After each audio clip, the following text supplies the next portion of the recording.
and Fit for Life with Dave Morgan. Now, let's join Inside Sports Talk Radio. And good afternoon, and welcome to a new edition, a new year of Inside Sports Talk Radio 2020.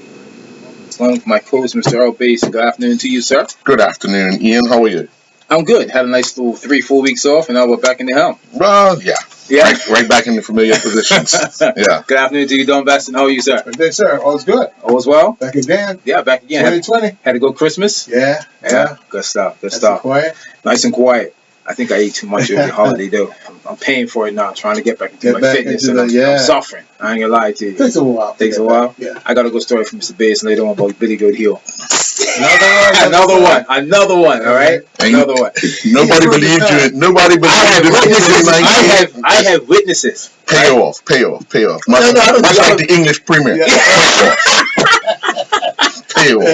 I see you go all year and not lose again. Come on, man. You serious? Well, I told him, bring the video, bring the tape up so we can record it. Instead of me showing up, he took his urn. So you know what that means. No, I'm going to tell him to bring his urn. I'll set a date. See, there you go. That's the best way. I'll bring my camera. There you go. Hey, all right? I'll bring my stuff. I got fellas from Rollins. I listen to your show. I listen to you and all. You guys are good.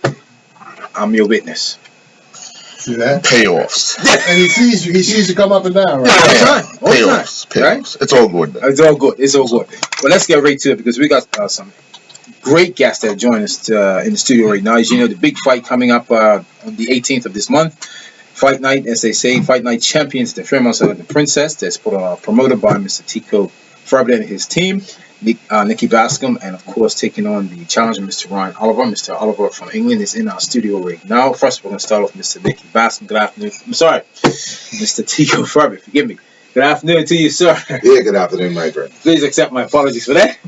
Not a problem. Not a problem? Yes, this is it. This is it, mate. Yeah. This has been promoting for the last 2-3 months in Bermuda. Mm-hmm. We're down to the last few days before the fight night at Saturday night at the Fairmont of the Princess. How are things going thus far? Yeah, it's going quite well. I'm thankful to the community and the community support. They've rallied behind this event. It's established itself as a place to be.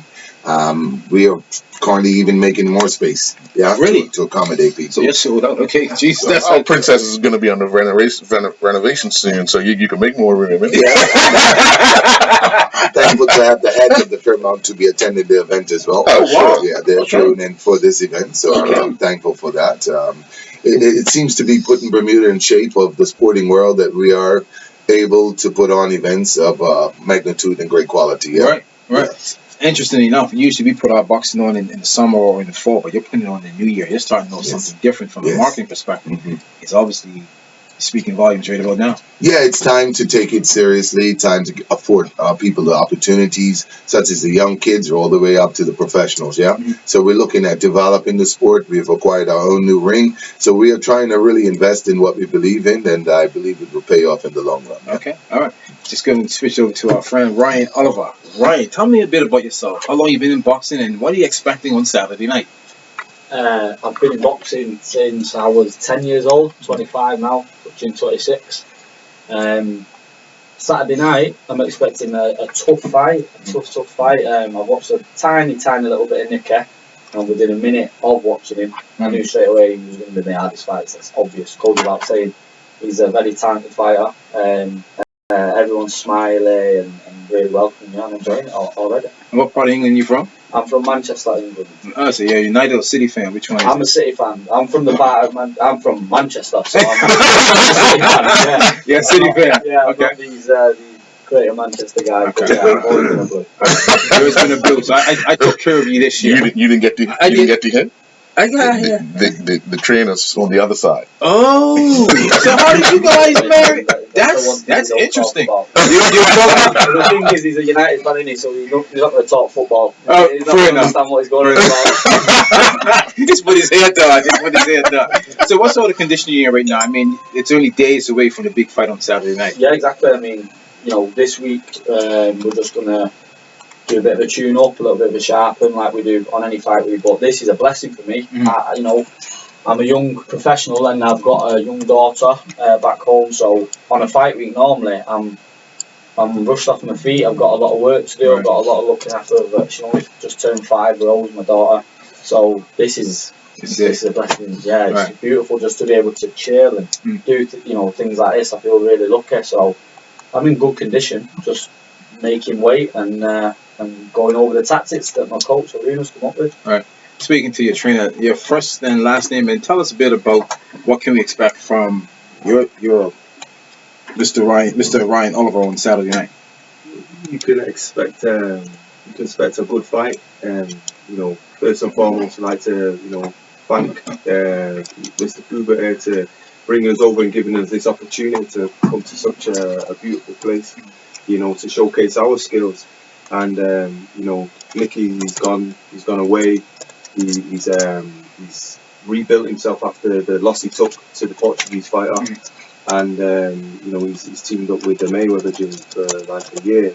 So he's taking his boxing serious. He's not said much, but there's enough for me to go from in regards to what we have in front of us. And I believe that my fighter Ryan has a lot more than Nicky, and I believe that it's going to be an entertaining fight for the people who are going to tune in. And let's get straight, there's a lot of UK interest as well. We come out here and there's a lot of people who are supporting us from back over the water.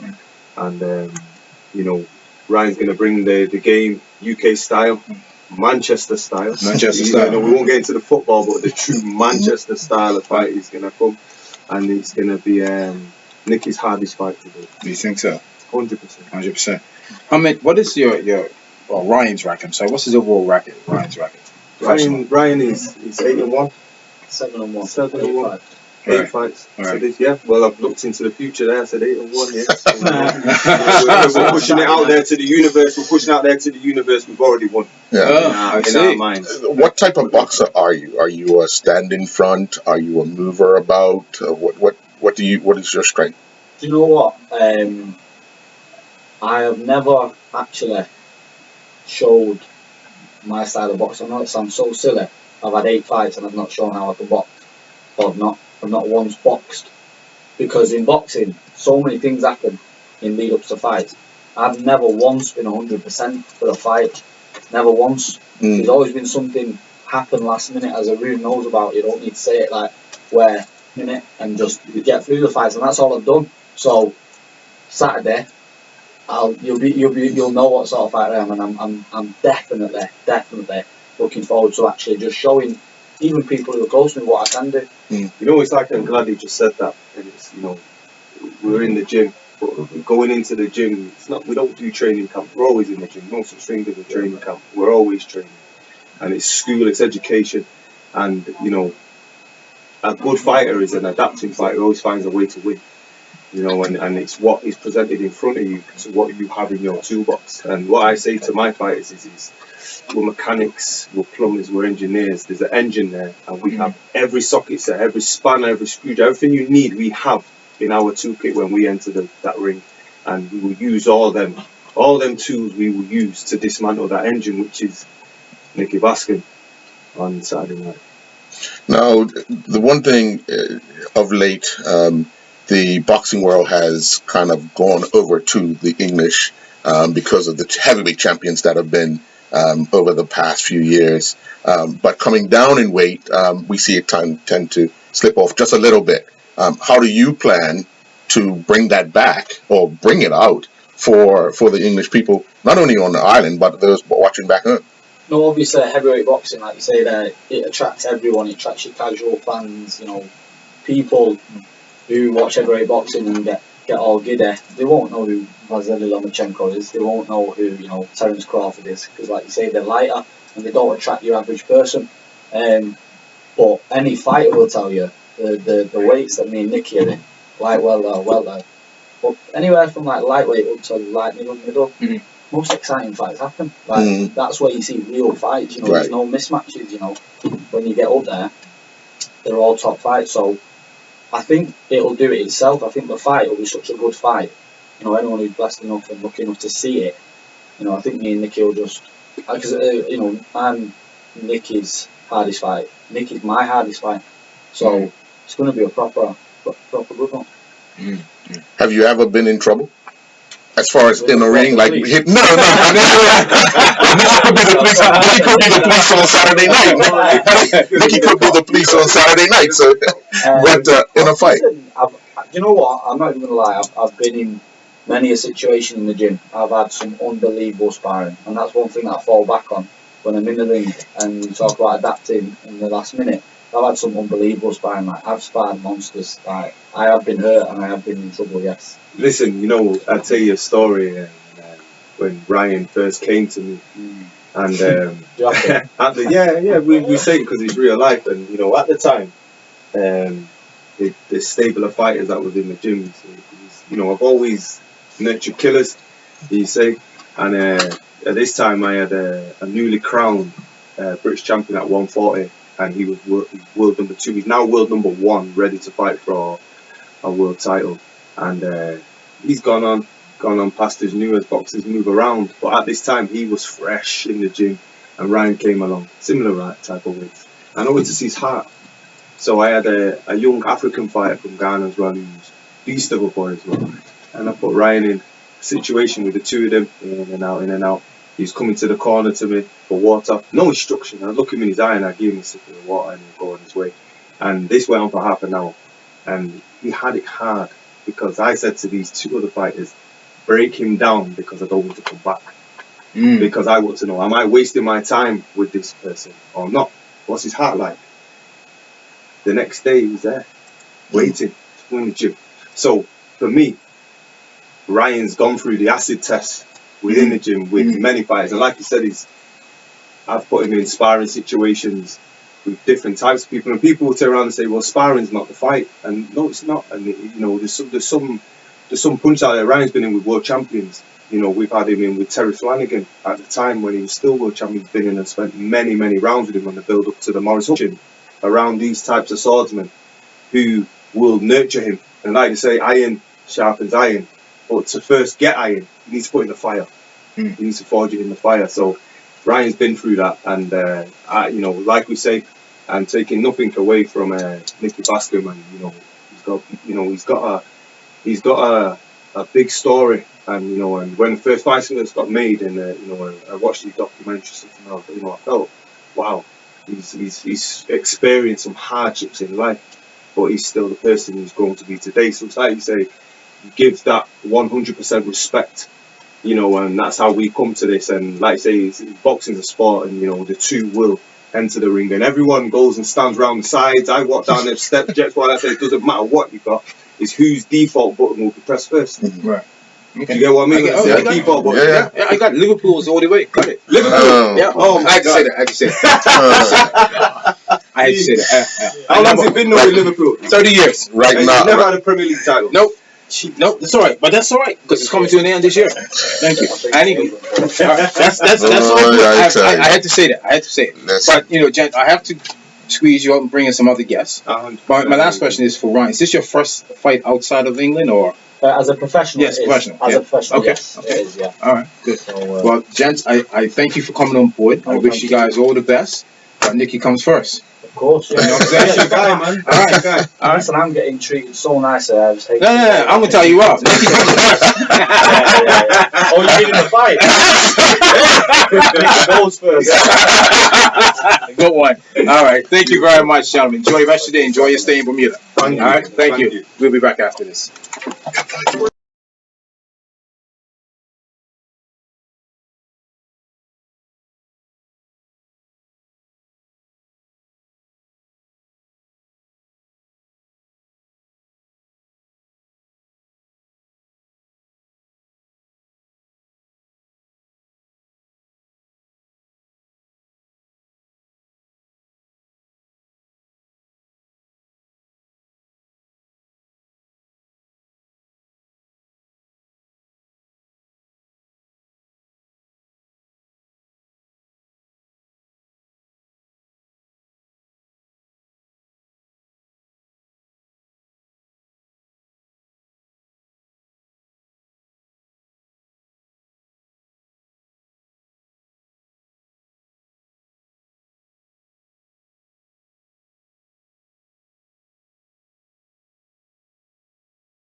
Galveston. And welcome back to Inside Sports Talk Radio. Joining us in the studio right now was supposed to be Mr. Nicky Bassam, but he's on his way. So we have Mr. Phil Martin. He's the representative of the Bermuda Triangle Challenge. As we know, it's happening this weekend, Friday, Saturday, and Sunday. It's the annual event in Bermuda this time of the year. Good afternoon to you, Phil, and how are you? Yeah, good afternoon. I'm glad to be here. Thank you for having me on the air. Not a problem. The big event gets underway Friday, Saturday, and Sunday. It's an event that's been in the works for a number of years in Bermuda, where we start off with the Front Street Mile. I think it's on the Friday night, and then on Saturday it's the 10K, and then Sunday it's the half marathon and full marathon. What's interesting this year, there's a new route for the full marathon, the first time ever. Let's start there first. Regarding the course, where it's starting, where it's going to finish for the full marathon, that is. Sure, we are glad to talk about it. Firstly, it's the 45th anniversary of the event this year, so it's been going on for a long time. A lot of great people have done this event, and they've been really successful over time. So, as you pointed out, there's a new route this year for the marathon, and we're getting rid of what was known as the old double loop going around Hamilton, and some people really didn't like that. I got to tell you, after a while, that second loop would kill you. But, so the route now starts at in Dockyard. And there's a 1 mile route around the Dockyard area, and then we'll come out of Dockyard and head towards Mangrove Bay, and then pick up the railway trail, basically all the way to Somerset Bridge, and then come out back on the road a little bit up Hog Bay Flat, and then again onto the railway trail, and all the way down to Port Royal. Yep. Pick up a little bit on the road there, Port Royal to Franks Bay on the railway trail, and then on the South Shore at Barnes Corner. And the public should be aware that the South Shore route from Barnes Corner all the way to the South Shore roundabout at Trimmingham Hill, the runners will be running on the opposite side of the road. So they will not run on the left, they will run on the water side of the road. So police will be out leading the runners down the road so that they clear any potential traffic that might be coming out of side roads or something like that. So we really ask the public to be conscious of that, and we really want to focus on runner safety here. Right. Because so you're running against the traffic. Running against the traffic. The traffic will be running, but the road, we've got road closures in place, so the public should see those coming out in the paper. They can publicly put out. We've got as much information as we can out there. And it's really key, this piece of the course. And then from at the South Shore roundabout at Trimmingham Hill, they will be marshaled back onto the left side of the road, and from there follow the old route down all the way South Shore down to John Smith's Bay, turn left at Devil's Hole, along Harrington Sound into Flats, North Shore all the way to Spanish Point. Spanish Point, they turn left, come down Pitts Bay Road, and another change this year is that the race will finish at Bars Bay Park. And so we'll have a festival tent, a bunch of tents set up. We've got a ton of our sponsors. As you know, the Royal Gazette is the lead sponsor. And for the full and half marathon, it's PwC.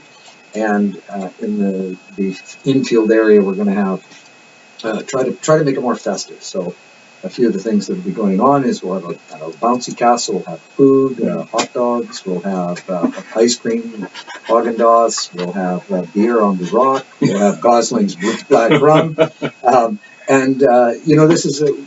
this year we've got at this stage, the last count, we had 650 people from overseas coming to Bermuda to run this event. Plus some there plus one, so it's a big number, and of those, 350 are first-time visitors to Bermuda.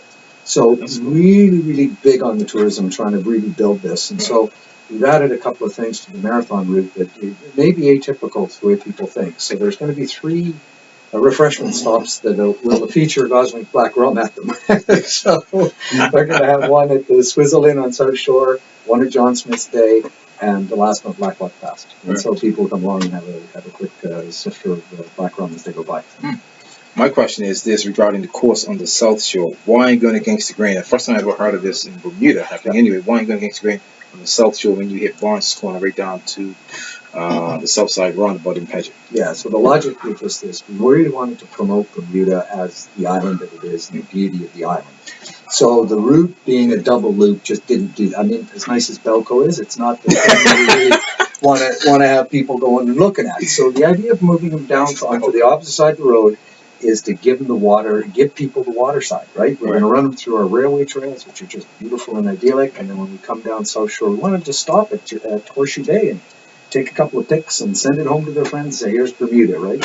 We have an influencer coming, a young lady, Myrna. She is runs all over the world and does these kind of pictures and stuff. And she's going to be influencing and sending pictures back to people all over. And she's got, I think, 60 to 70,000 followers. So we're going to really try to push this. Come to Bermuda at this time of the year. It's an hour and a half flight from New York or Boston or something like that. Come to Bermuda, get a little sun, and have a great weekend run with us, and do the triple challenge. Stay for 3 or 4 days. Right. It works in two ways, but the one question I would have would be: you're taking a runner onto a trail that it kind of changes the event in some ways, because running on a trail is like running cross country, a bit dangerous here and there, but then you're getting back on a road. It's any thought in what's the thought of not staying on the road the whole time? Because any elite runner would want to run on the road on a flat surface, although roads can be a little dangerous here and there. But when you take into a trail, you've got so many different obstacles in the way that changes the whole dynamic of it. Yeah, well, it's a great question, and I think that the point of the Bermuda Marathon run is we're not trying to set a world record. This is to come out and make it a run where you can enjoy yourself. You're not going to get a world record of elite runners breaking anything here. I mean, this is a hilly course. I mean, just think about some of the hills that you've got. Yes. So we're promoting runner safety is key. But, we wanted to promote Bermuda as a destination run for people to come down. You're going to have we've got one guy who's going to run, he's going to leave Dockyard at 7 a.m. in the morning, and we're going to have him finishing at Bars Bay Park by about 9:15. So 2 hour 15 marathon. So this is no slouch of a runner. He can really cruise. Right. But, he's aware, everybody's aware of this, and they're conscious of it, and we're doing everything we can to make sure the runners know what's going on. And we're looking for volunteers along the route. Anybody who can volunteer at the West End, we'd love to get people out just to help block roads. It's maybe an hour and a half, 2 hours of your day on a Sunday. Come out, help promote Bermuda, make people safe, and let's make this a great event. And also for the Saturday and the Friday night, we need volunteers still to help come out and marshal roads. And we've got the police coming out to help us at key intersections, things like Paget traffic lights, the social roundabout, Barnes Corner. They'll be leading the route with the runners, and they'll be positioned all the way along as well. So, not only is the full marathon route changed, the route for the 10K has changed as well, the start and finish. Yeah, that's a great point, and thank you for bringing that up. Yeah, we everybody knows that Carifta is coming to Bermuda, so a big shout out to the guys working in Carifta as well. But as a result of the new track that's been put in for Carifta, we had to shift the finish and from the South Nationals Sports Center field to the North field. And so it changes the course just a little bit. Runners will know this, but at the old course, you had to run up Frog Lane to finish in the National Stadium. Well, that piece of the course is finished. The downside, of course, is that we're going to start you running up the hill. Yeah. But you got fresh legs, you'll be okay. If you get out there early, you'll be great. So that's the other major change, which is this Friday night at the Hamilton Princess. Historically, it's been kind of a bib pickup. The gentleman running it this year, Willie De Silva, has come up with the idea of let's try to make this like a harbor night concept. So we've got a number of Bermuda vendors coming out. We've got glass blowing from Dockyard, Mosher, the jeweler, the soap people from St. George, a whole bunch of groups coming out. And we'll have treadmills there. If you want to try some shoes on, you can run on a treadmill and get a massage as well. So there you go. Trying to build it up, make it a little bit different and make it a little bit more. Another interesting thing we put back in is the Pasca dinner on the Saturday night. We've got a guest speaker coming in, and her name is Susie Favor Hamilton. And she's a very good athlete, 3-time Olympian, as Hazel Clark of Bermuda is. And so those guys know each other. And Susie is going to come and run in the 10K, and I think the mile maybe, and then give us a speech on her career and how it went, and just running in general. feel a lot has been put into this event for this year, 2020. The new courses from 10K to the full marathon. Yeah. The bar has been raised. Are you guys pleased with what's been coming back or in return regarding the numbers for participants? Yeah, I got to say, we're very fortunate. The community's dug in. Volunteers are great. Again, I'm going to say we need more because we really want to make it a community event. Our sponsors have come through the roof. Some of them, Butterfield and Ballas, the Royal Gazette, BFNM for the 10K, PwC for the mile, for the half and full marathon, and then NT Butterfield for the Front Street Mile. And amongst many others, Barrett's, we've got a young lady, Heather Lamb, doing Zumba warm-ups for us. There's just a ton of people that have come out and willingly given up their time because they want to give back to the community and make this a big event. We'd like to raise it even more. How do we make sure that it stays a sporting event and not an attraction event? Because that I'm hearing we're doing more for an attraction to Bermuda and taking the sporting, which is a competition, out of it. Yeah, so that's a great question. I think it's a tough balance. There's no question about that. So we bring in a bunch of, on the Friday night, we bring in a number of elites, runners. So there's, I believe, 12 men and 13 female elite runners coming in. And their objective is to try to beat the 4-minute mile on Front Street. And through the generosity of the Butterfield Bank, if one of them does that, or two of them does that, I think, there's a $10,000 prize at the end of that line. And so that's going to be one of the things that'll help make this a running event, keep it going. And I think, just people come to run as well. So even though the course is a little bit more difficult and challenging, they're still going to come to run. And the timing is right for other events training runs for down the road. So it's a perfect kind of spot. It's a long weekend in the U.S., and gives people a chance to come to someplace warm and also enjoy it as well as make it a sporting event. Great question. It's interesting how you said the event's been going on for 45 years, and I was going to segue into what basically Earl was saying is much has changed during that time. And you can definitely tell from a sporting event to obviously not commercial, but putting something back in that you have to attract people. Is that like the norm that's in running now across the world? You have to give extras. Yeah. When you go to an event, you have to have something that brings people back, a reason for them to do that. Most distance runners that do long stuff generally won't get the same race every year.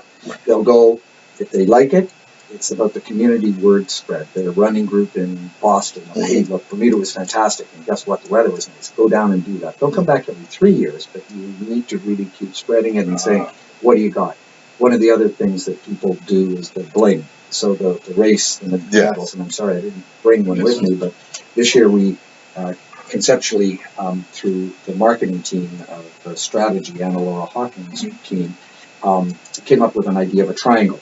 And we broke that triangle into 4 pieces. So there's a piece for the Front Street Mile, a piece for the 10K, a piece for the full or half marathon, depending on which one you run, and the 4th piece is the challenge. So if you do all 3, you get it. And that makes a triangle. And a local Bermudian, D'Amico Watson, came up with the designs that are on there, and you've got a bird cage, a long tail, a fish, and a couple of pieces. And so the bling brings people back. It brings you to want to know what the year you ran. You can tell just by the event. So that's one thing that brings them back. Bringing them back for, just what you do as well. Just fun of it, the country, the people, how it looks, and all that kind of stuff. So, you have one of your partners coming in. You got it? Yeah, Mr. Freddie. Yeah, Freddie, you have it. My other question is this: for volunteers, is there an email address or phone number if someone's listening right now? They want to get in contact with you. Absolutely. Yeah. So our website is www.bermuda-raceweekend.com, and on there's a volunteer tab, and you can pick the event you want, the mile, the 10K, or half the full marathon, and there's a list of locations where we need volunteers for, and the ones that are filled, you'll see a name on them. And if the other ones that aren't filled, you can just click on it. It'll ask for your email address, and you'll get a confirmation that you now own that spot, so to speak. Okay. And then we need you to show up based on the time. The course has a series of race sector captains, as we're calling them. So the marathon's broken into, I think, 7 or 8 sectors. And then whoever owns the sector that you're in will be in touch with you and say, okay, look, I'll come by in the morning and I'll bring along your T-shirt as well as your reflective vest, and give you some instructions at the time. Okay. So yeah, it's a great. Thank you very much for bringing that Not a up. problem. Good afternoon, sir. Well, good afternoon, gentlemen. How's everyone? All is good. Here. Yeah. Okay, that's better than the opposite, man. Is there anything you'd like to share with us that we have not discussed? One thing I didn't ask, or I didn't ask, was regarding times. So times the event get underway on Friday, Saturday, and Sunday. Well, it depends on how much time you got. I'd really like to expand on the Front Street Mile and talk about some local events and get into the leads. So, first of all, the Front Street Mile will be the opening event. Everything kicks off at 7 o'clock. The first race is the Wave Runners. Those are our warriors who are competing in all 3 events. And so we have them set up in groups of 100.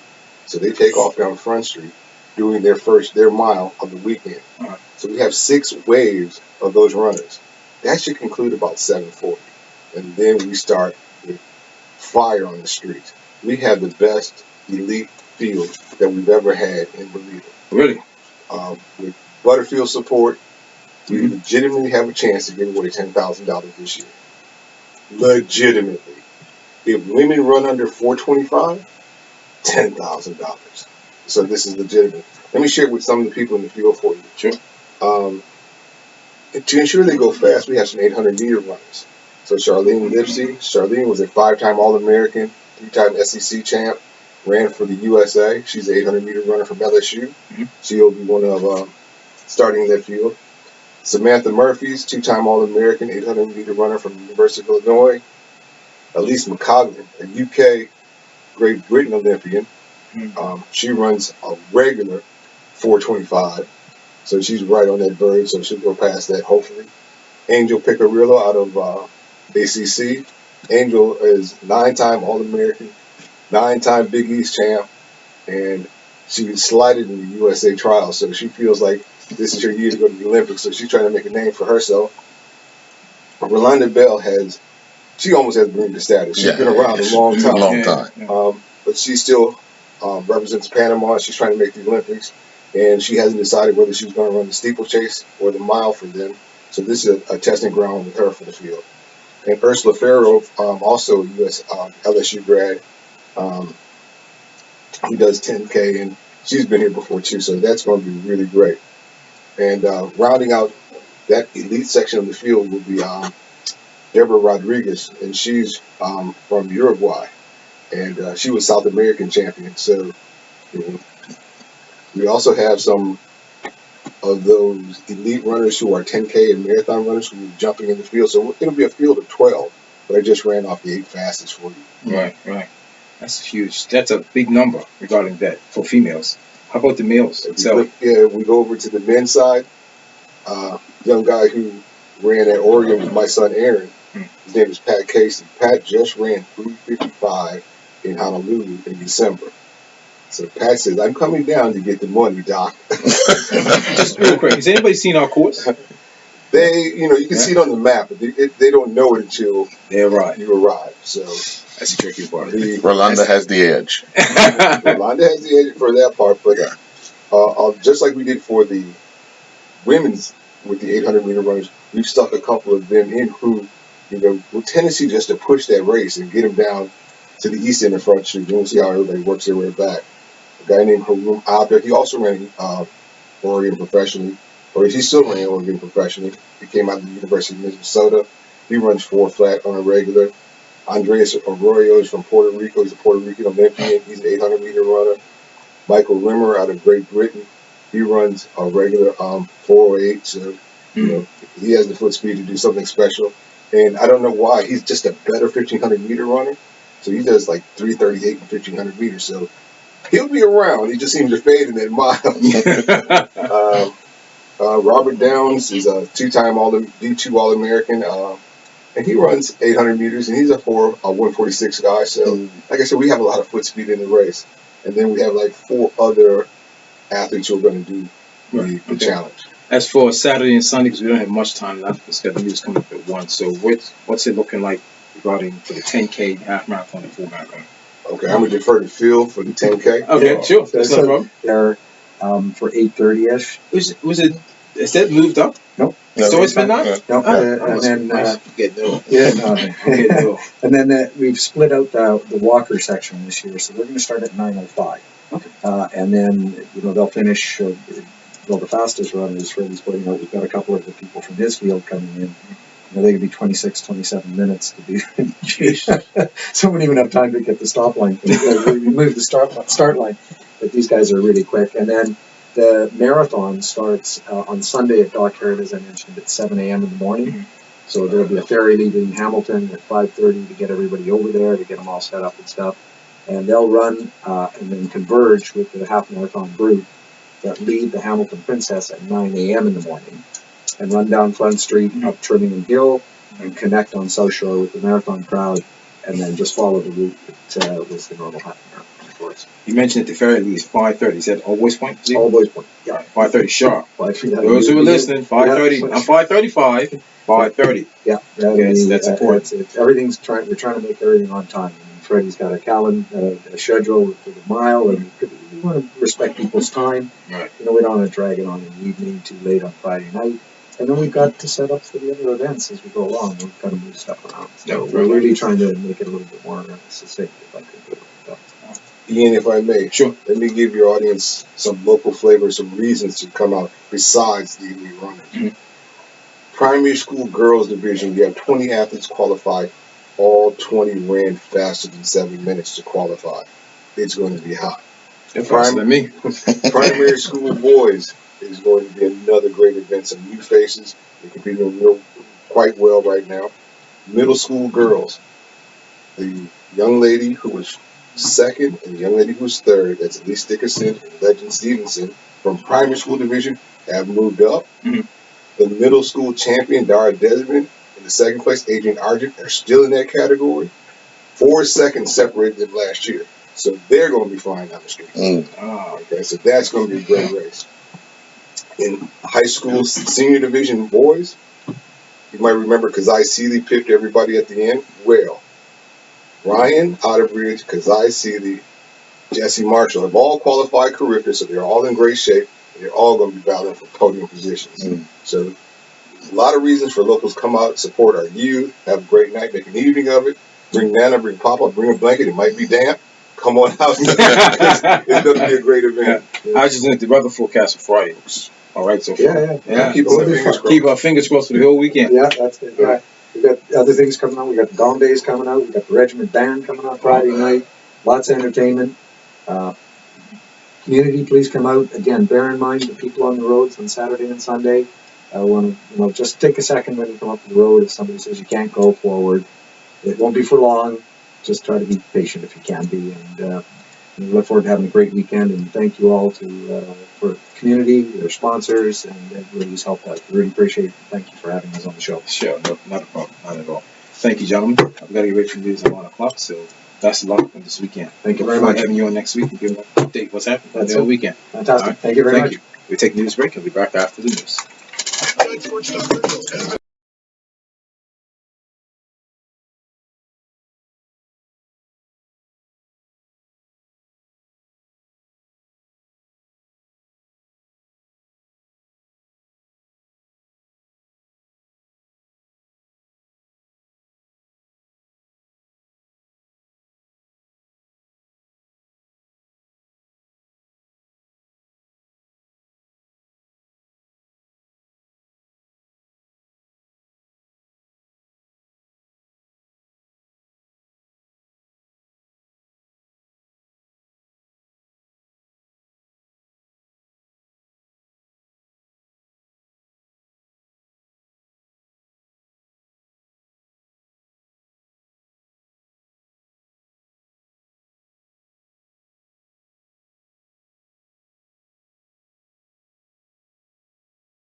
with Ian Rollins and Earl Baisden. And welcome back to Inside Sports Talk Radio. It's 7 minutes after 1. I'm Ian Rollins for Earl Bass. To join us in the studio right now is Mr. Nicky Bascom and other fighters that will be at the big fight on Saturday night at the Fairmont Princess Hotel. As it's called, the Fight Night Champions. Joining us again is Nicky Bascom and Entourage. I'm going to start with Nicky first. Nicky, it's been some time since you last fought, but you've been focused. You've been overseas training. How are you feeling thus far? Feeling good. Yeah. What are your expectations coming Saturday night? I expect a tough fight, but I'm prepared to win. Your opponent was in with us earlier. He said he's been focused. He saw some tape of you earlier. Looked about 1 or 2 minutes, and he said it's not going to be an easy fight for him. Any videotape or any I should say understanding of what you're going to go up against on Saturday night? Yeah, it's long, it's a little rangy. But everybody I fight is basically taller than me, so I'm kind of used to it. So, I have a game plan with me, stand on some back and I'm ready. I'm ready. Whatever he brings to the table, I'm going to go there and do my best. Well, you've been in boxing for a number of years. Obviously, you've been with your father, and you're carrying on now. What sort of condition is your Nicky in right now? Scale of 1 to 10, I'd say training. Focused as well. I can see Very it. focused. Yeah. What have you done different this time compared to past? We've done a lot of technical stuff. First, we worked on a lot of physical stuff. We was training twice a day in Vegas, 6:30 in the morning, 2.5 hours. Do that. Eat, rest, back to the gym, 2 o'clock, another 2.5, maybe 3 hours, depending. A lot of technical stuff, good sparring, top guys. So here it's very good. Yeah. Nicky, we learn a lot about what you do in the lead up to a fight, but when you're not preparing for a fight, what are some of the things you're doing outside of the ring to make sure that you're when a fight does come up, you're already ahead of the game? I'm always training. Yeah. I'm always at the gym trying to get better at my craft. I watch a lot of fights with my team, either Flanagan's or Upper Alonso's, chill. So my life basically is all about boxing. And on Saturday night you see it. So I just always stay in condition. I'm always running. And other than that, I'm working with other guys like at the gym, helping them or giving them tips, and then my family. That's been a big part of my discipline ever since I had my daughter. Are you an anxious fighter on a night? Are you like waiting around for your fight? Do you get anxious, or you just try to stay as relaxed as possible? I try to stay relaxed as possible. A lot of things that I worked on in camp, I just try to go over it in my mind. And obviously, we have other fighters in the house who are making their debut as well. Andre, how you doing, man? What's going on? I'm good. You come to life, brother. So looking forward to Saturday night. Obviously, it's a big night for you because you're expecting a big crowd. You tend to get off slow at times in a fight. How do you plan to take on this first professional fight that you'll be in? Well, I'm a technical fighter. Yeah. I'm a student of the sport, so I'm always thinking when I'm in there. So you may think it's slow, but I'm picking out things that he's doing wrong and maybe figuring things out about him. Right. So I expect that to play perfectly into the pro division and things that I'm doing to move forward. How has your training changed since deciding to go pro? Stepped it up tremendously throughout this camp. We've had additions to strength trainers in the morning. I've always been training 2 times a day, but we've been stepping it up a lot. You feel like you're in the best shape This is literally the best shape I've ever been in. Trust me. my whole career, like I've never had a 6 pack. Now I'm ripped right now. Let me tell you that. I like that. I like that. I like that. I like that. How much of it do you attest to the guy sitting to your right that gives you that inspiration that you can do this? Nigga's been the blueprint for my whole career. You know, he's been a great role model. You know, and especially working right next to him, you know, you get to see what the things you have to do to prepare and stuff that the discipline that you need. So having Nikki there is like the best thing you can hear. You know? No, it's a group of you guys.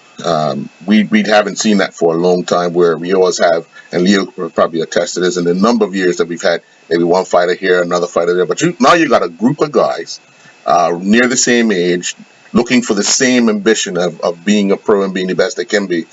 Is this kind of the blueprint of what's been in the making for boxing for a number of years? Definitely, especially since boxing fell off for a long time. And then slowly it started to pick back up, and you see Nikki just burst out of the gates. And then after that, everybody, all the kids, everybody's starting to get inspired. You know, we wasn't in the limelight at the time, and then all of a sudden is rising up to the occasion. So this is exactly what we think should happen. Mikey, you looking forward to Saturday night? Good afternoon. Sure. Yeah, it's just it's all about when you do get in the ring, you should be able to just enjoy it. So for me, it's just another day in the gym. Right. Nikki, well, let's put it this way. I've interviewed you numerous occasions, but this time I've never seen you so focused. Why are you so focused on this one? I think I'm focused on all my fights. It's just I'm trying to relax. Okay. You know, I'm doing something that I feel no other fighter have ever done on Bermuda. You know, a country behind me. I'm doing it on the stage in Bermuda. You know, I'm fighting tough guys. Right. So for me, it's pressure. You know, I have to just relax. Right. As the trainer, what are the final touches you guys got to put on over the next few days to ensure that everybody is prepared come Saturday night? Is just refreshing his memory for the things that you've been over in Vegas. Stay sharp, stay focused. And you need to stay focused because that first round means a lot. You need to really see what he's doing. You know, you could prepare for a fighter, but when you get out there that first round, he doesn't do the things that you think he's going to do. You need to adjust. Right. And that's what we're doing a lot of that.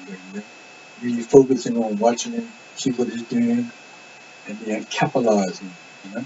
How important is it for the trainer and the people in the corner to stay as calm during a fight as possible? Because when the fighter comes back, you're the one that's got to reassure him or get that message across. That's very important. And being in Vegas and watching those coaches out there, we learn a lot because you know I'm a good observer. You know, so you got to stay calm. And don't make no sense you being in the corner and they're panicking because he's looking for you. He's like, hey, what's going on? You ain't telling me nothing. Right. You know, so that's important that you be calm, and you need to watch. And everybody in the corner's got a jaw. That I can't see everything. So if I give you a jaw, I need you to look out for this. I need you to look out for this. And you need to be filling up my herb, and I'm sitting down there watching the fight. Right. When I get back in there, I can give him that positive instructions. You know, he wants to look at me. He wants to see me comfortable and relax. He don't want to see me like, hey. Right. You know? So that's important. Nikki, let me ask you this question. How difficult is it to block the crowd out in a fight? Because so many people are shouting out so many different things, and I know you're listening to your corner, but how difficult is it to shut that stuff around the ring out to stay focused on what you're doing in the ring? That's easy because you don't really notice the voices, so you just block them out anyway. Oh, okay. But if I hear like my coach, notice his voice. If I hear other guys that I'm close with, you know, I know they're gonna give me positive feedback. I could hurt my girl or people like that, but everybody else, I don't hurt them. Oh, okay. Are you the same, Andre? Yeah, definitely the same. Okay. I, all that noise you hear outside the ring is just noise. Right. You know, especially when you've been working like for so many weeks, preparing for like a certain thing. Mm-hmm. When you get there, it's like that's all you're thinking about is what you got to do. You're not hearing none of that. Right. Right. What about you? Yeah, for me, it's tunnel vision. Well, That's okay. what it is. It's basically, like I said, boxing's a named sport. So what is miles you're running, the work that you're doing by yourself. You know what I mean? To kind of do that by yourself. Like, you know, the miles, sometimes people might be driving on the road on nights and they're going to dinner or they're just getting home and they see a man running on the road, not thinking that there's you. Right. So, yeah, it's just tunnel vision. You just block that out. You just do what you got to do and focus on your opinion and then everybody else happy. That's it. Cool. With 5 days left, any one of you three can answer this. With 5 days left before the fight, what's going to go through you guys' mind as the lead up to it? For me, it would be basically going over what I need to do, thinking about, my family and Bermuda with the support and just giving my best. Okay. Andre? I just want to show my growth in the sport. This is my first pro fight, so I just want to make a statement that I'm here to stay. Understood. Yeah, I'd like to say, first of all, I'd just like to thank all the sponsors and all the Bermudian people and everybody that's behind us. Come on and enjoy yourself. For me, let me know the hard work's done. I'm done 9 weeks. I'm done the work I need to do. Obviously, my opponent was a late replacement, so I haven't really seen much of him, which that wouldn't tell me nothing on the video. I just say I just have to get in there and adjust.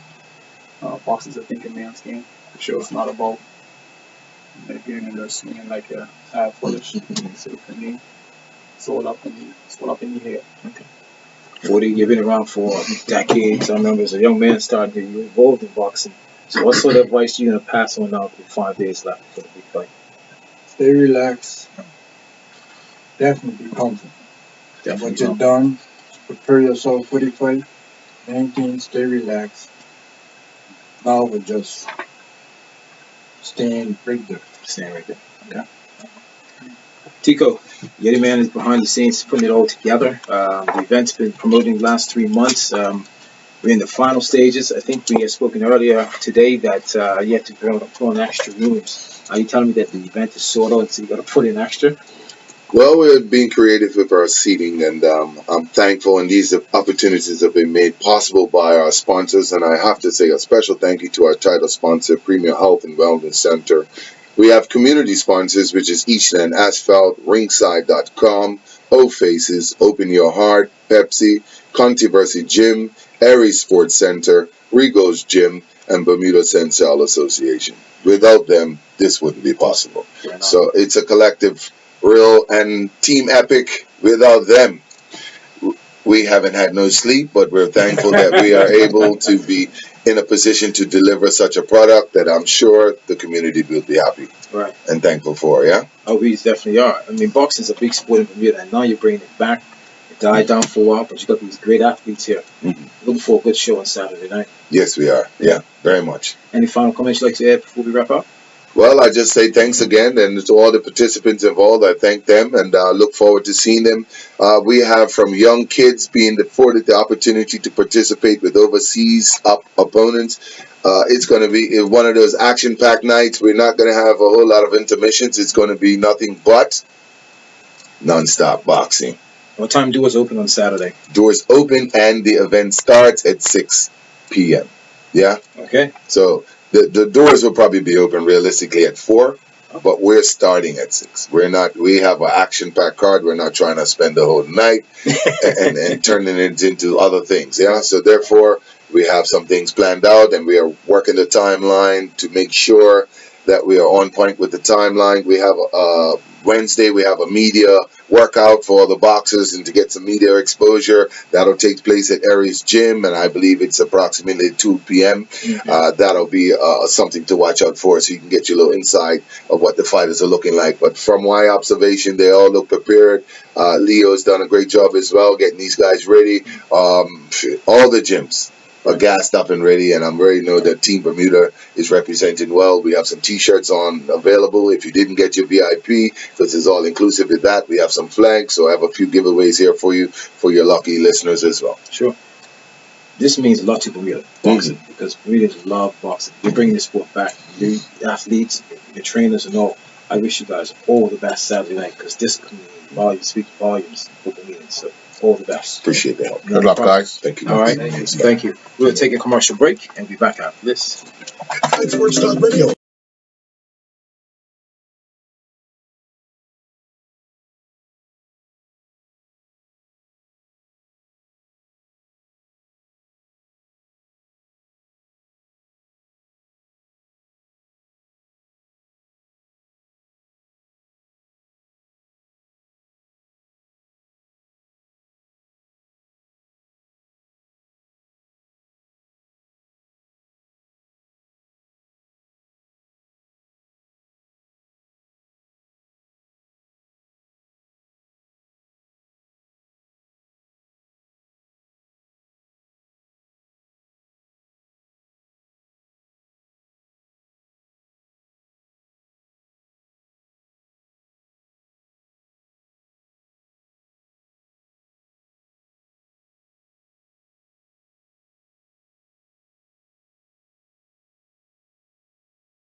And welcome to Inside Sports Talk Radio. It's been a busy day. Wow. First day back, it's like non-stop. Joining us in the studio is Angela Joe of the Argus Group Insurance Company. As you know, this segment is now a new segment with Shakira Warner. She's on holiday, so Angela Joe is sitting in for her right now. Good afternoon to you, and Happy New Year to you. Thank you. Happy New Year to both. Happy New Year. It's great to be back. Thanks Great for to be having back. us. Not a problem. You got some new insights that information you want to share for starting off the new year, as we know that this is the type of year people make new resolutions regarding finances, regarding health, and so much more. What would you like to share with us today? Oh, absolutely. The New Year's resolutions. The statistics are less people are making them. Mhm. About 60% of folks are making a New Year's resolution, but guess what? Only about 8% actually achieve it. Guess what are the top, like in that top 3 or 5 resolutions? This last is 2017, 2018, 2019. Lose weight, save money. Lose weight, save money, That's and true. exercise. And Yeah. exercise. They're Yeah. still sitting up there. And guess what? In the top 5 every year for the last 5 years is saving money. This is the top 5 in, and this is the top 5 most fill rate, highest Mhm. fill rate. People just can't seem See. to do it. Is it because we get caught up, we get distracted regarding, let's use the term saving money, that say the first month of the year, January, and then February is looking good, and we get distracted when the third month comes in, like we're supposed to put our funds aside for this, but we want to do this now? Is that a possibility? That's a possibility. A lot of the research, a lot of what I see is, we talk health, we talk wealth, and but if you think of your savings like you think of your health and you go for a physical, do you plan to have your annual physical the first week, the second week of January? Nah, you start looking Never. at it. Yeah. No, you do it on your birthday, Yeah. or Yeah. there you go, some Yeah. significant time where it's relevant to your life and you Mhm. begin to create a strategy and have guidance. And we're really just more and more encouraging people to think of your financial wealth, Mhm. health, just like you would your physical health. Have an annual time that you review, and you're much more likely you're going to be much more strategic. But since people do think about it around this time of year, here I am to talk about it. Right. A few quick tips for you if you got a quick Sure. tip start. Yeah. The first is there are some folks out there in Radio Land, and hello Bermuda, shout out to Bermuda. Is people do not want to hear about long-term strategy when you are maxed out. They need some short-term tips, and there are some stress aspects, term things you can think about. The first January, February, March. You need some quick wins. Get rid of that credit card overspend. You are spending somewhere up towards 18, 20, over 20% interest charges, and you're going to pay for your item twice. Especially if it's been on there since Cyber Monday. Right. Yeah. Right. You're already hit a cycle on your statement before you even got to Christmas. You're already 30 days out, and then you paid it down, and then you maxed it back up on your Christmas spend Right. and the sales in the new year. So attack that as fast as you can by foregoing some other things that you may do. Right. Okay. So some people say, well, I can't really pay all of it off now. Should you pay more though of a percentage? Say the monthly bill is 200. Mhm. Should you put down like say 350 or 450? That's right. By attack it, I mean you've got to get over the minimum amount on that payment. So if you're hitting that minimum payment and you're extended, if you can just up that to get that reduced back down so it's under control. Okay. Any other points you want to share with us? Some other tips for how to do that. Yes. Sell. People do not sell stuff. They keep stuff. And I don't know if this is a Bermudian thing that people don't do it, but people have things with the tag still on it that they know they'll never have or use or wear. Come on, it just doesn't fit you anymore. It's not going to fit you in the next 6 months, or for some people, the next 6 years. Sell it. Sell it. Email. There's all sorts of avenues open for you to get it up there, buy it, swap it, whatever you're going to use. Start to look at ways that you can generate some revenue. Volunteer for that over time. Put your hand up and just get a little punch downs with the eating out or the alcohol consumption. Those spends, just throw that money against getting that down. So that, I would say, some quick tips for people. Just do it. Just go ahead and get rid of it. Right. Sure. Yeah. Okay. Regarding health now, we want to get ourselves in shape. People say now it's time to get ready for this used to be holiday, Bermuda Day. Right? And again, we put that in motion. I've noticed that the new gym that I've joined, there are new faces in January, right? Always. And it's a 24-hour gym, so you get to go anytime of day, which is good. But usually around March, it tapers off. Is it because people don't get the results in the 3-month span right away? She mentioned long term, right? And in speaking with a lot of people, Bermudians want results today. They don't want a year's worth of work They want a fix today, and that's been the biggest problem. That's the problem. Yeah, Right. yeah. And Earl, I think it's global, to be Yeah? quite honest. Really? I do. It is a very real, if you go on and look up articles, you'll see universally that's it. Just be more realistic and having a strategy that extends past 3 months for Right. your returns. And a big piece of that is just being holistic. It's not just the gym. If Right. you're going to go to the gym, but you didn't change your eating and you're still Yeah, the nutrition drinking plan. on the Friday nights, just finding the balance. And generally, one of the main reasons that New Year's resolutions fail is because people bite off a big chunk and they need to have that in bite sizes. They're trying to do too many things at once. So that's the exercise, the eating, the money. So just smaller chunks and realistic goals. That's going to get you there longer. But it's funny, like a lot of people, when we go to, I'm using health for example, we go into this health plan. Yes, they want the big plan done in a short span of time or overnight. No one really advised them to take the small steps first and then see the increases, meaning what you're doing 2 weeks from now, you can see an increase 2 weeks later, then another 2 weeks, another 3 weeks. They want it done fast. And there are some people that say, yeah, it can be done in 3 months, 4 months, and be realistically that it can't be done. You have to advise them, like, think long term, like you're saying. Those plans are so important. Ian, if I didn't know that, I would have thought this is scripted. Because the very next thing I was going to say to you is, for many people, they don't get help. And that's the thing. And in that early 3 months, if these are habits you're not accustomed to, that you haven't embraced, if these are the same resolutions you had last year and year before last, it's okay to recognize, to get a coach, get help. You see people in the gym and they think they know what they're doing. They used to be in the gym all the time.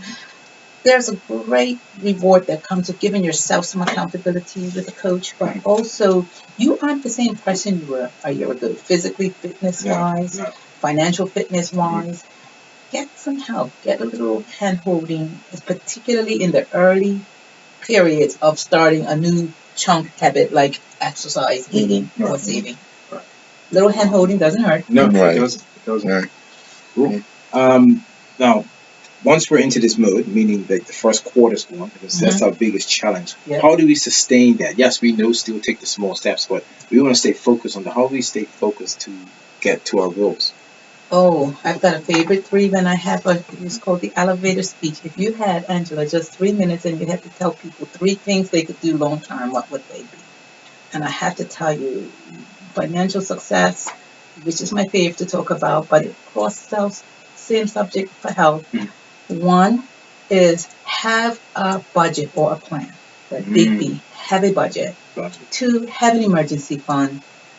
Have that fallback position. And three, pay yourself first strategically when it comes to finances. It translates the same for health. One, have a plan, a long-term plan, a strategy. Right. And then two, in terms of that emergency fund, have that backup position in your health in terms of health insurances and protections for if something should happen that's unexpected so you can deal with it early. And three, put yourself first. Some people say, oh, I'm going to a workout, but I've got the children, I've got to make dinner. I mean, and women are notorious mothers. I did it. And I thought, oh, I've got to get home, I've got to feed the children. Now it's too late to exercise. So the same in both health and wealth. Those three primary rules will work for you. Okay, cool. Any final comments you want to add, sir? Yeah.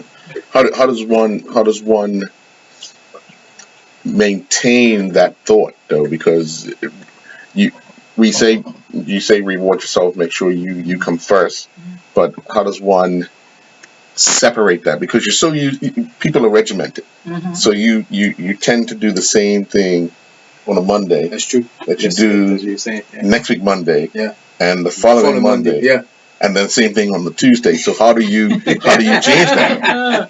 Absolutely, I couldn't agree with you more. And that's where one, having a coach or getting some advice and someone to guide you comes along. Partner, if you're married, do this with your partner. Share it. Create some accountability with someone to help you break old habits. It takes at least 30 days. Research is saying even further, more like 6 weeks to form a new habit. And just being open to new ways of doing things, because you cannot achieve something new, different by following the same thing over and over. And you certainly can't talk yourself out of something you behaved yourself into. Right. So talking about it and whatnot's not going to get you something new. But if you have a coach, you have someone working with you, some guidance, some expertise, and you build some trust and accountability, for many people, that helps. Yeah. Cool. Let's take one commercial break. Sure. And then we come back and we'll wrap up. Take that August commercial break. We'll be back after this.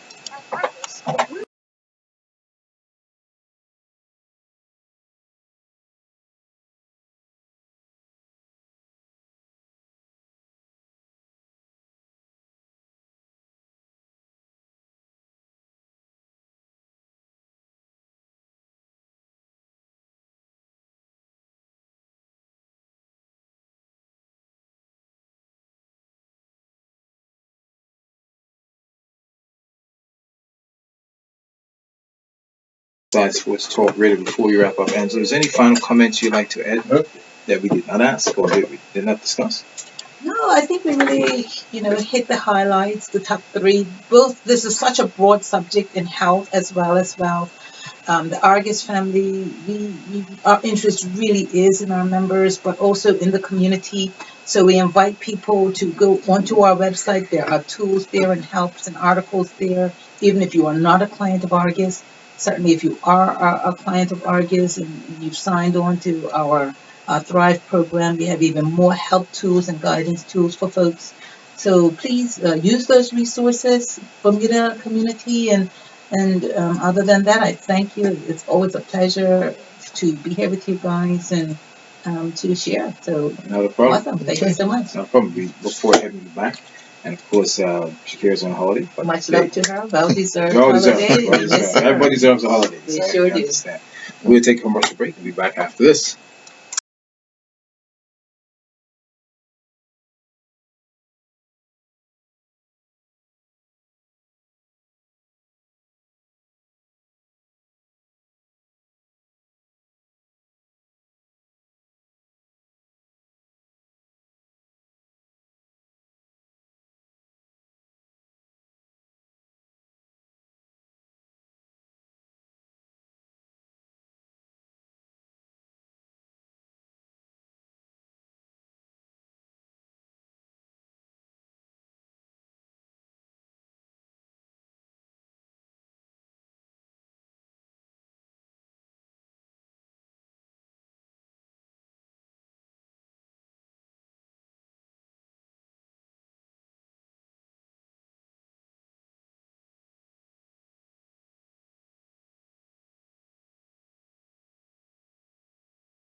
Yeah, and welcome back to Inside Sports. It's one of those days, Earl. Yeah. We make it happen.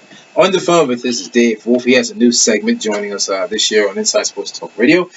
And I'm going to let him talk more about it because I'm out of breath right about now. I'm trying to be as fit as Dave. I'm not in that shape anymore, Dave, so I have to work at the gym a little harder. Good afternoon to you, sir. Now you got some good news that you shall know to you. Yeah. Good day. How you doing, man? You got some good news, some new things that you're looking to do regarding fitness that's important for people who want to get themselves in shape, and that's a topic that we all want to talk about regarding nutrition. Explain to us what you want to share with your listening audience.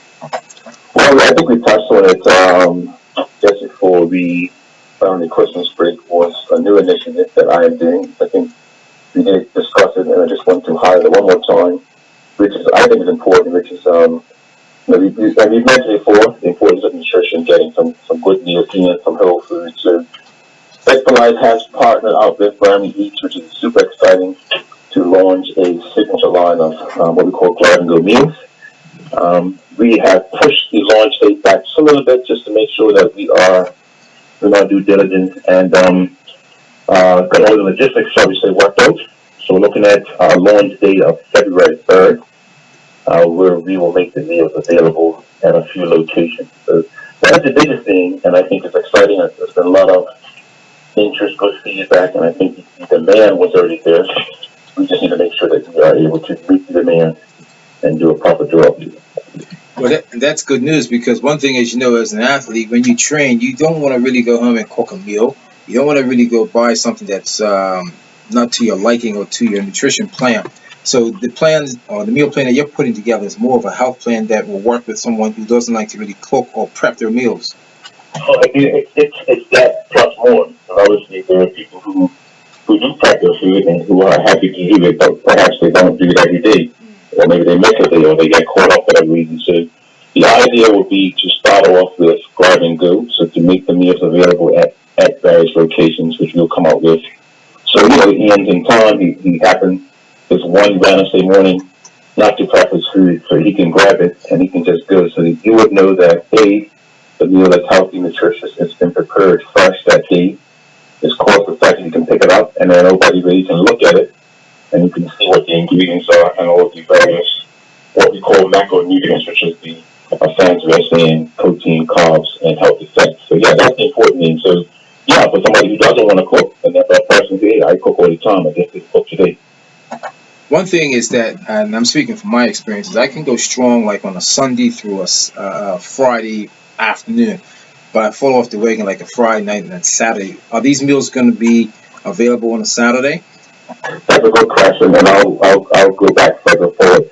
That's not even unique to Ian. That's unique to everybody. I find everybody is pretty good normally at work.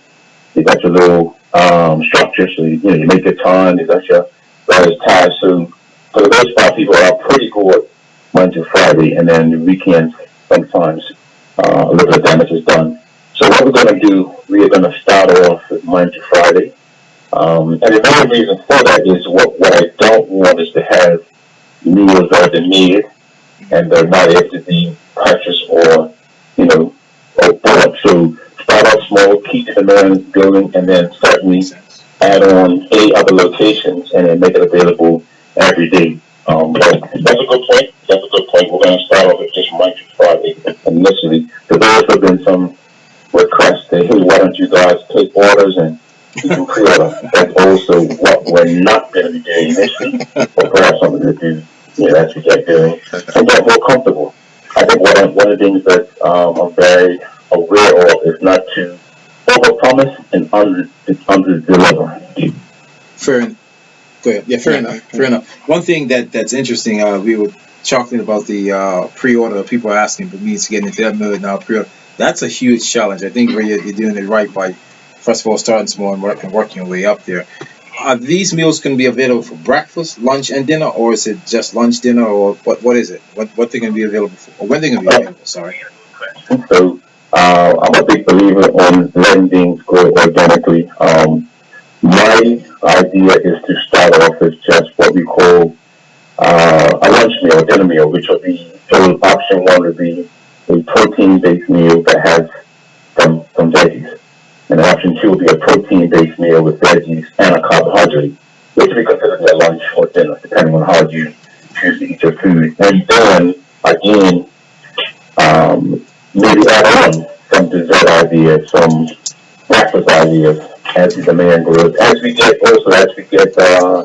more proficient in what we do. So obviously, this is a venture that's very close to my heart. I believe in it. These are meals that I use, and obviously Barney eats as my partner. We want to make sure we get it right. So again, trying to go too big too fast might not be the best course of action, but maybe if we start slow, we can certainly add in some more ideas. Dave, let me ask this question because I think it's vital. You have a lot of people who have started dieting or started exercising. What advice do you have for them to make sure that the meals that they'll be picking up or ordering or getting is in their right wheelhouse as to what they need at the time? Because there are meal plans that can take them offline where they end up hurting themselves in the long run. True. So that's a really good point. Obviously now there are a lot of, I'm going to use the word, it's a bad word, fad diet. So things that, oh, I should do something quick. Or maybe a fad diet would be something where you got to cut out a whole food group. So my advice has always been, following someone that doesn't have any medical, shall we say, issues. So therefore, like anybody who's gluten free or gluten intolerant or can't eat certain foods. Once you've got the green light from the doctor, the next thing would be choosing foods that are more beneficial to what you're doing. So more whole foods, and then doing anything that's more sustainable. Right? It's, in my opinion, there's no point to engage in a diet or meal plan or whatever the case can be, and then to lose 15 pounds in 15 weeks, and then put on 19 pounds for the next 19 weeks. Like that would be obviously less than ideal. What you really want is to do something that's sustainable. So something you can kind of have a bit of small gradual increase. So you're losing a pound and a half per week. You like your diet, you got foods in it that you actually enjoy. I try to keep foods in my diet that I actually enjoy. So I like my avocado, look forward to my Greek yogurt, look forward to my peanut butter and stuff like that. So I keep it in there because it kind of works. It makes me feel good. So I recommend that. Do anything where you can sustain it. It's not going to be too extreme. You know what I mean? Fair enough.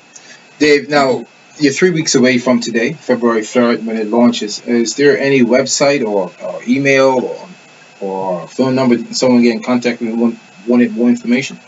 I love talking to you guys because usually if I have a chance to say you guys ask me. So right now the website is just being finished off because that's another way. Because my phone has been ringing and email, which is great. I love the feedback.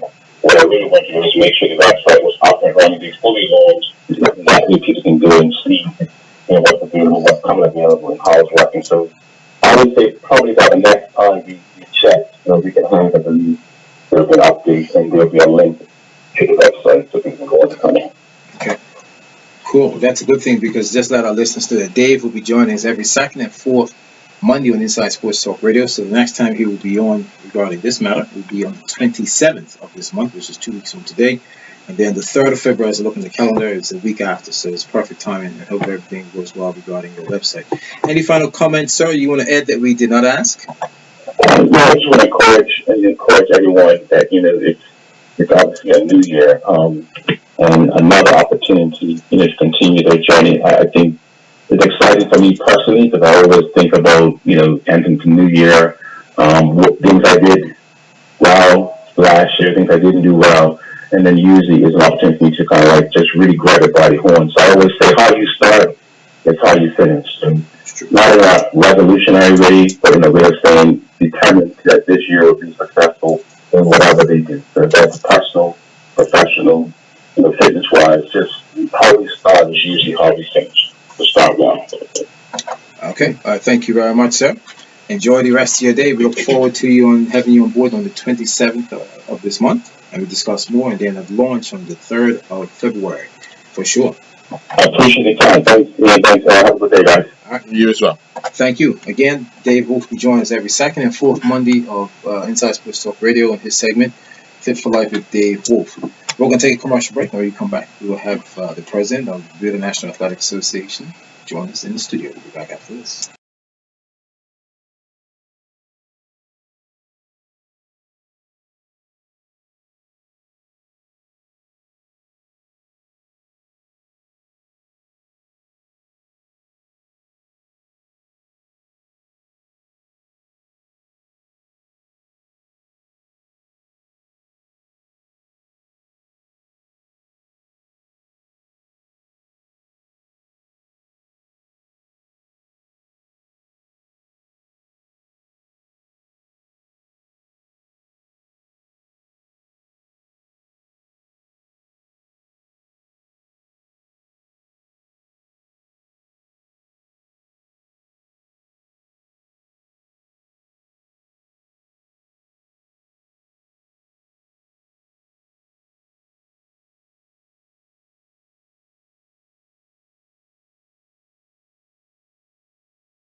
Inside Sports Talk Radio. Inside Sports Talk Radio. With Ian and Earl Basin. And welcome back to Inside Sports Talk Radio. Joining us in the studio is Donna Reyna. I got it right. Yeah, ask me like next week, right? Get it wrong again. She has patience with me. I'm going. Good afternoon, ma'am. How are you? Good afternoon, Ian. Good afternoon. Good afternoon. Well, Crifta is just around the corner. I remember the announcement saying Bermuda's going to host the games in 2020, right? Mm-hmm. Now we're 4 months away. Three plus. months and a little bit. Yeah. April 10th. Yeah, we're inside that fourth month. So. Jeez, man. So, yeah. Wow. Just give us an update where we stand. How's Bermuda looking for the big day? To be honest with you, we're in good shape. We're in good shape from the event side, and we're in decent shape where the athletes are concerned as well. The games itself is coming together. As you know, National Sports Center is resurfacing the track, so that's a good thing for us. Everybody really is excited about coming to Bermuda. Out of the 28 countries, we only have 2 countries that will not be competing, and that's just small countries, Belize and Bonaire. Those 2 so far have said that they will. All the rest of the countries have confirmed. As you know, we confirmed the process. We're working with PTB and Titan Transport on the transportation, so that's possibly that's nailed on. We just need to put the schedule with the transportation to and from the stadium. We're also working on the opening ceremony, so we have hopefully some nice things in store for the Friday night. Tickets, as you know, as I keep telling the public, our foreign counterparts are purchasing tickets very, very quickly. I bumped into a young man today in Hamilton. He said, I got my tickets. He said, but I didn't get the seats I want because they're already taken up by Bahamas. I said, I'm sorry. I said, we put the tickets out and who gets them, gets them. All we're looking at is filling the stadium. That's it. We're just hoping to fill the stadium as we did in 2012. Marketing, as you know, I have D'Amico here with me. The marketing has been, I guess, off the chain. Everyone's been stopping and congratulating us on our marketing. As you know, we started way back in May, and pretty much every month we have something. We're getting ready to design the back of the buses. Next month we'll be designing the banners around Hamilton. They'll be going up. We're working with the ITU, where we're going to be putting up on the Jones Swim building, Carifta plus ITU, plus the banners around town. We'll have one side Carifta, one side ITU, and again, D'Amico will be designing all of that. So, I mean, everything is falling into place. Uniforms. The one thing that I do want to stress to the Bermuda public is we are using a lot of Bermuda entrepreneurs for this event. We have a young company, IO, who are designing the shirts for our volunteers. We're working with a young lady who's designing the uniforms for the athletes. We're working with a local TV production company. So everything we're doing. We're even looking at having some of the entrepreneurs at the stadium selling some of their Bermudian goods. So as our slogan says, we move together. That's exactly what we're trying to do for this Carifta Games, is use Bermudians across the board.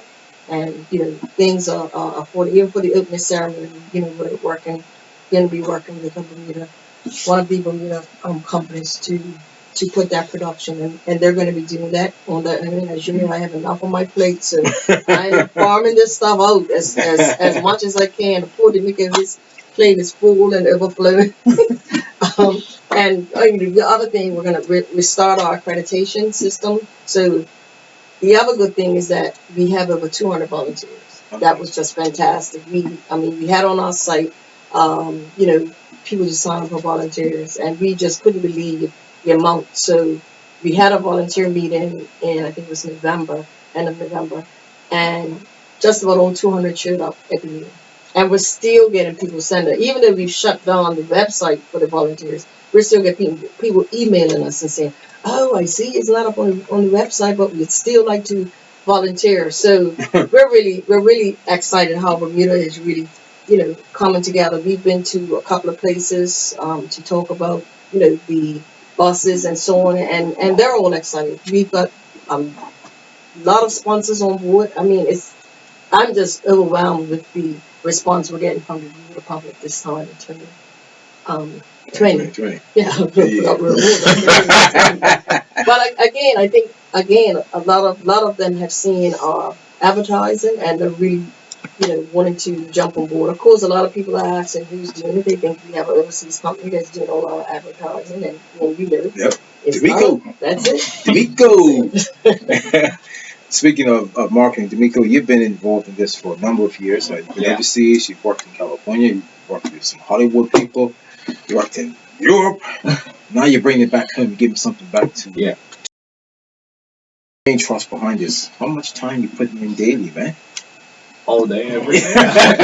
And you're running an Instagram page, Facebook page, updating the website. It's not all day, every day, because you ran a race yesterday. I took what was that, a 40-minute break, and then that's a national stadium. I did some measurements right after. I was still sweaty from the race, but I'm up there doing more work for Carifta, so it doesn't seem to end. Okay. But so if I was on work, I'll wait till after Carifta. Yeah, wait till after Carifta. He was already asking me, can you do that? I'm like, no. Plate's a little full right now, but I mean, Carifta's a fun event, though. It's an event that I think a lot of people don't realize is big for Bermuda because it's an event that spans our history in track and field and athletics from the 1970s all the way to now. So a lot of people kind of look at it as, oh, it's just, it's a track and field competition. It's part of our fabric. It's, we have a cup match in all of the local events here, but Carifta's an international event that we have been a part of the history of since the beginning. So I had to take that in context when I did the original branding and marketing. And I've tried to apply that to everything. And that's why I think the slogan, "We Move Together," is so important because it's our Bermuda experience. This is an event I think we all need to get behind, whether we have big, small involvement or a spectator. I mean, I just think that's how big the event is for us. And we need to express it that way. Right. What's so different? Sorry, Earl. What's so different from 2012 to 2020 in the marketing side? That's you. Everything, I think. Big thing is technology. I mean, Instagram and Facebook. Facebook existed then, but it was much smaller, and people kind of. But now everyone's tagging stuff. Photos are a big thing, so I mean, every day I have to post something. If I don't post something, people's like, "You've been quiet for a day or two." I'm like, "Well, I have to take a break." I guess for 40 minutes yesterday you were quiet. Mr. Basin was a perfect example. I mean, I'm looking at my phone after the race, and immediately someone sent me a message of, "Oh, can you send me this?" And it just doesn't end. Wow. And you have to be on top of that. And I mean, it's fun at the same time because you're learning new things. You're learning, we have just as much interest coming from the United States who can't compete in it as we're getting from the Caribbean. So, I mean, you have to stay on top of that and kind of notify them that they're not able to compete. But the interest is there. I mean, we had someone probably a couple of weeks back that had said, "Oh, I guess I can't compete as an American, but I want to come just to see the event because, I mean, it's the history of the fact that you have Usain Bolt having come from this event and some of these people. So to them, they're seeing the future Olympic stars of the sport." So, Donna, how much do we have to educate the public? And I say that to this regard. Back in 2012 and back in 2004, we often hear people talk about, well, the other countries come out and support. They wear their colors. They have their flags.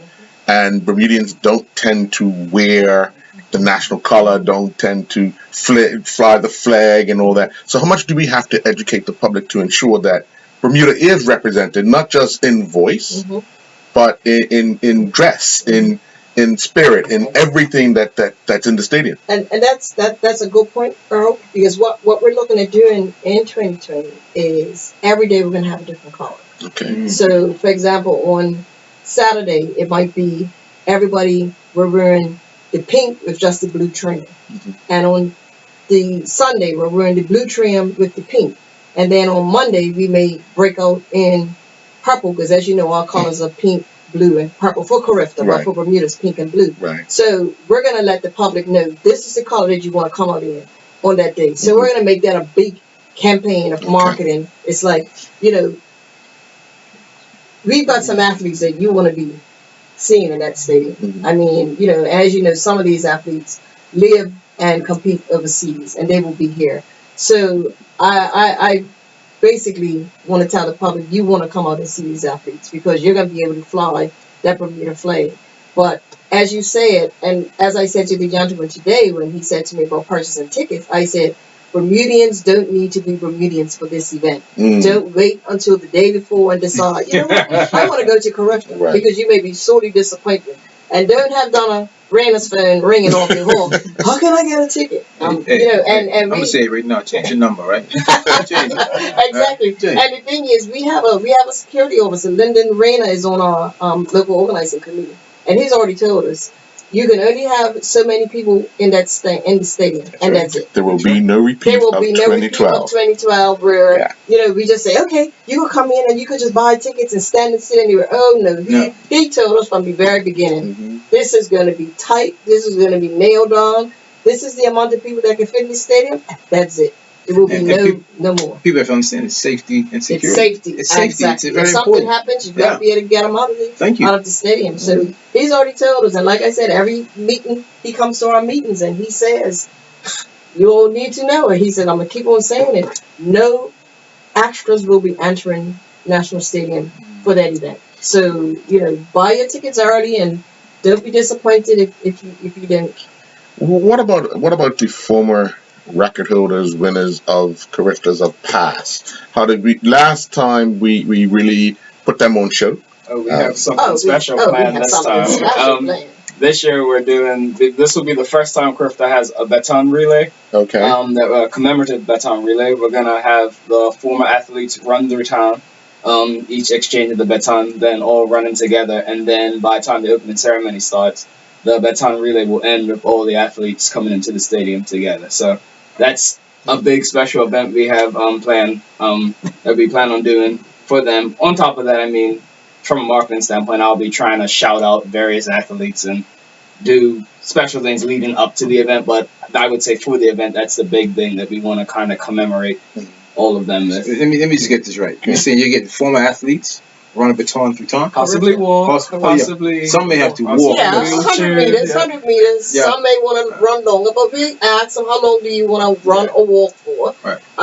And that's another thing. We have a Bermudian company that's designing the baton for us. Okay. Mika designed it, and then we've got a company. Sculpting. Village Carpentry. Village Carpentry, because it's going to be cedar. Okay. It's going to be made out of cedar. Nice. So that's why I said we're bringing everybody in. The other thing, Earl, is really interesting. I bumped into a past athlete just before I came here. He was walking past my door, and he said, "Wow, I talked to Freddie Evans." He says, "But I want to make sure that you get the message. I would like to present the medals for the under-17 boys." So that got my mind ticking over. So what I'm going to do is for events where we had, Bermuda athletes winning or whatever, I'm going to have them presenting, because what happens with the medal ceremony, you have the medal, which you've already seen, and that I wish I was running so I could get one of those medals. Right. And then we also have like last time we had a gumbe, but we're getting something else designed Bermudian. I think it's something that's going to look like the medal or something. I can't remember. A stuffed animal that we're going to be giving. So we will need two presenters. So I'll have a sponsor or one of the World Athletics, IAAF, or NACAF presidents or something like that, along with the Bermudian will be presenting. Okay. So when I bumped into him, that really hit me. I'm like, oh my goodness, this is what I need to do. But going back to what we talked about, Bermudians coming out, if people look at the price of the tickets, we're not trying to break anybody. Like for a 3-day pass, the tickets are $64 for 3 days of track and field. $15 on the eastern side of the stadium. So nobody can say, oh my God, this is going to break my bank. $54 for silver 3 days, $40-something. So, and that's three days you sit in the same seat. Or if you want to buy an individual seat, it's just $25. So the tickets are not crazy, because our thing is not about making money. It's about bringing Bermudians out to see this event. So we decided we would keep those tickets pretty much the same as they were in 2012. And it's not about Bermudians coming out and watching everybody else have fun. It's about Bermudians coming out and supporting their athletes. Supporting our athletes. And when we talk about the athletes, one thing I would tell you, in 2012, I think we had a team, I can't remember, like 60 or 64. something. Yeah, thank you, Earl. 64. You the man. This year, more than likely, we won't be 64 because we are looking at quality. Yeah. We had a meeting with the athletes. So about 50 athletes showed up to the meetings. Again, just overwhelmed. And basically, we told the parents, we're looking for quality. You know, came in, had a team, you know, really big, and we're looking for a big team. So the athletes now know. And one thing I did say to them on at our meeting is, we have 3 months. Some of you I know play soccer, some of you may play netball, whatever. All we're asking, give us 3 months for you to just do track and field to get yourself ready for career. You are representing your country at home. You want to be at your utmost best. Just 3 months. I said, after that, you can do what you like. I said, but if you're serious about being a participant, competitor at the Carifta Games, just give us 3 months of track and field. You know, and you know, we're sending a bunch of athletes away for about 4 meets because the stadium's closed. So we've got a Bahamas meet, we have a Barbados meet, we have a New Jersey meet, we have 2 New Jersey meets that we're sending the athletes to so they can get competition. You know, we really want to make sure they're prepared this year. You know, Bahamas is supposed to be coming here for our national championships, and then we're doing them. It's the end of this month too. They're having a meet, and that's going to be a full week, similar to Carifta schedule, to get, you know, give the athletes the opportunity. So I'm just and the parents were there, and you know, I said to them, just give us 3 months. That's all we need is 3 months. Any chance or any thought of having a meet somewhere, just a small meet for the athletes that are local, that are based locally somewhere else other than the stadium? Oh yeah, we're looking at a couple of we have a couple of options, and we're just waiting for Devon to confirm which options. So we are in conversation with a couple of schools, their fields, and you know, getting them marked out and having some meets. It was funny because I was looking on the internet, and you saw Jamaica had a meet this weekend. It was on grass, yeah. and they always do. So that's what we explained to the parents. We trained and raced and ran and everything on grass, and it made us better. That's right, and it made us better. So we said to them, don't get all upset because the stadium is not available.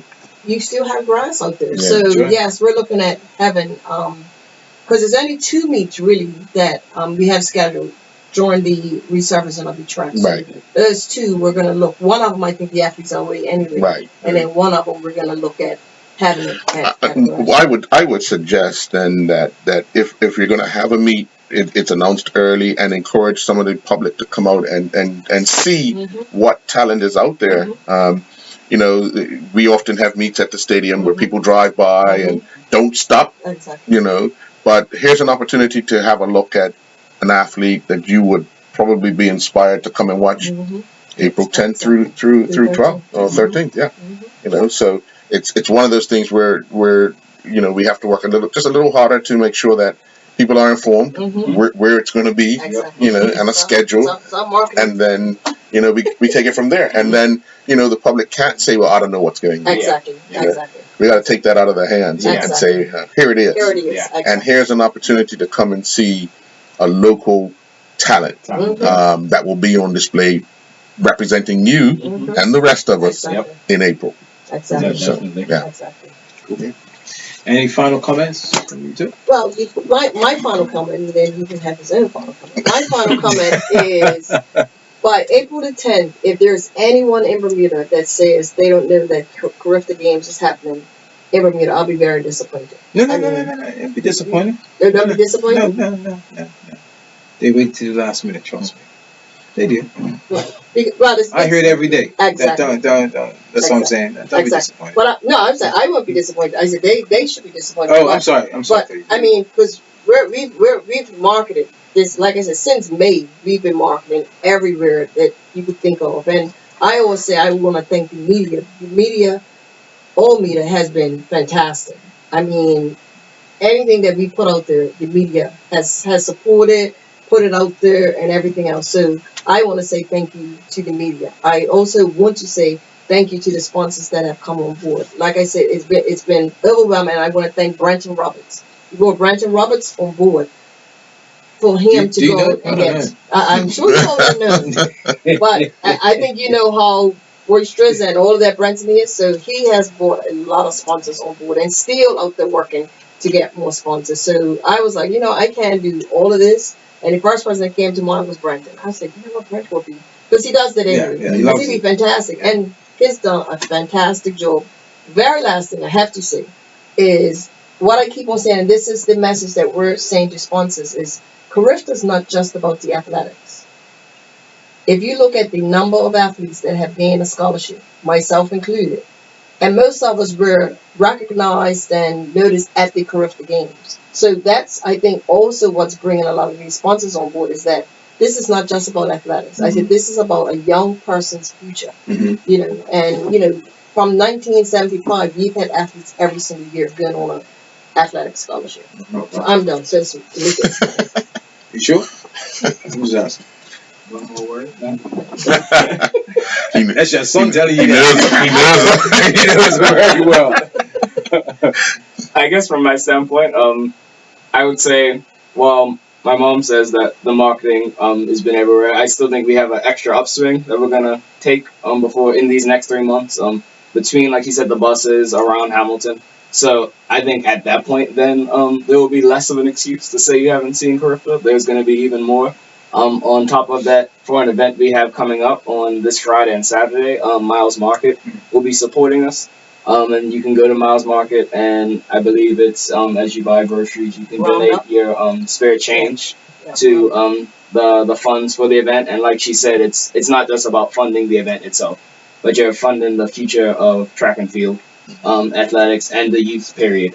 These children will probably get scholarships, most of them full scholarships, to some of the best schools around the world, and most of it from this event. So that's a big thing. It's a big thing I've been trying to express lately in the marketing of, every week I want to feature at least 3 athletes that either are currently in college or have graduated and are, just outstanding citizens in our society, because I don't think there's very many that aren't that have been through this program. So that's the big thing I want to harp on coming out of this. Well, thank you both. I do want to add one thing to that, because I think, as Donna said, it's more about the athlete and possibly getting a education or scholarship out of it. It's not just about them being on the podium either. It's how they represent themselves, their family, and the country. So that person coming 4th, 5th, or 6th still stands that chance of being picked up by a coach. That's right. Because they see potential. That's right. Because we have an example. We have Keisha. Yeah. Keisha was, I think she just placed she just got in the finals, and she ended up getting a full scholarship just from that Carifta coach approached her and said, "I loved your attitude. I loved the way you competed. No, you didn't win. You didn't come first, second, third. You really were at the bottom in the finals. But I just loved your attitude. So it's not just about who is the best. And we're gonna have over 50 coaches that are gonna be here for Carifta. And that's an opportunity for 50 of our athletes to potentially get to a college. Exactly. Yeah. Well, I'll take a last commercial break and be back after this.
Talk Radio. Inside Sports Talk Radio. Got your extra, right?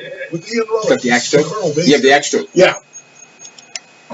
Whoa, wow. Welcome back to Inside Sports Talk Radio on this first edition of 2020 on this the 13th day of January. Just want to thank all our guests who joined us in studio today. Don't try to name them. I'm not even going to try to name them. I just want to thank them all. And for those who are just tuning in, you can hear the rebroadcast tonight at 9 p.m. on Power 95. We went from boxing to everything. Yeah. To August Insurance, to track and field. Mm-hmm. What other sport was there? Road running. The triangle race. Yeah. So there was a lot going on today. It was non-stop. Good thing I had some water because it was rough. It was rough, but it was enjoyable. Yes. It was enjoyable. Yes. Mr. Bates, it's always a pleasure working with you. Indeed. All right. Don Bassett. Yes, sir. It's always a pleasure. Have a good day. All right. You guys have a great day and a good evening, and I'll be back next week, Monday, for another edition.